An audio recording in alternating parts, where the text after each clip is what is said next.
বাংলাদেশে বর্তমানে যে একটা গভীর চক্রান্ত চলছে গণতন্ত্রকে নস্যাৎ করে দেওয়া,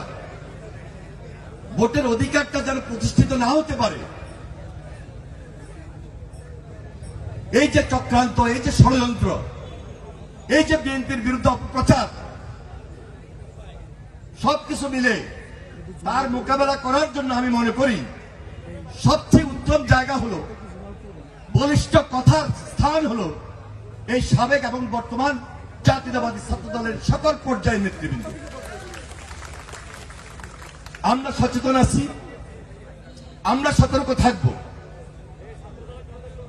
এবং বর্তমান ছাত্র দল এবং প্রাক্তন ছাত্র দলের সকল পর্যায়ের নেতৃবৃন্দ যে যেখানে আছি সর্ব জায়গা থেকে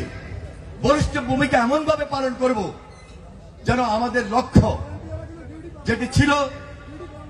এই ফ্যাসিস্টের বিরুদ্ধে, এই অত্যাচারী হাসিনার বিরুদ্ধে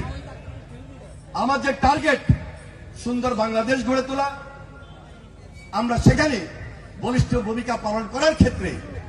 বিএনপির ভারপ্রাপ্ত চেয়ারম্যান জনাব তারেক রহমানের হাতকে শক্তিশালী করব এবং ওনার নেতৃত্বে এই বাংলাদেশে একটা স্থায়ী সত্যিকারের গণতন্ত্র প্রতিষ্ঠিত হবে, এটাই আমাদের প্রত্যাশা। আমাদের প্রত্যাশার জায়গা থেকে আমাদের দাবি রয়েছে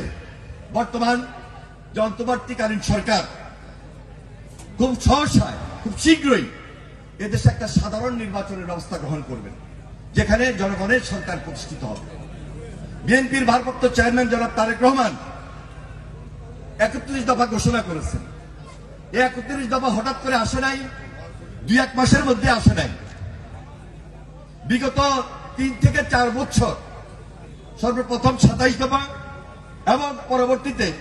যারা ফ্যাসিবাদের বিরুদ্ধে লড়াই করেছে, সংগ্রাম করেছে, যারা যুগপৎ আন্দোলন করেছে, সবাই মিলে এই 31 দফা জাতির সামনে তুলে ধরেন এবং এই 31 দফার মধ্যে সবচেয়ে বেশি উল্লেখযোগ্য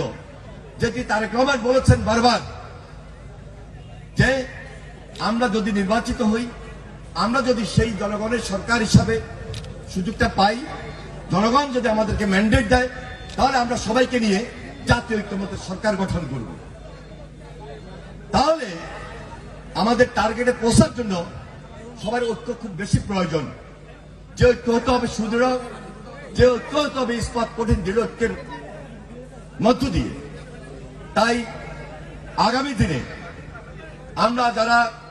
এখানে আছি, বিশেষ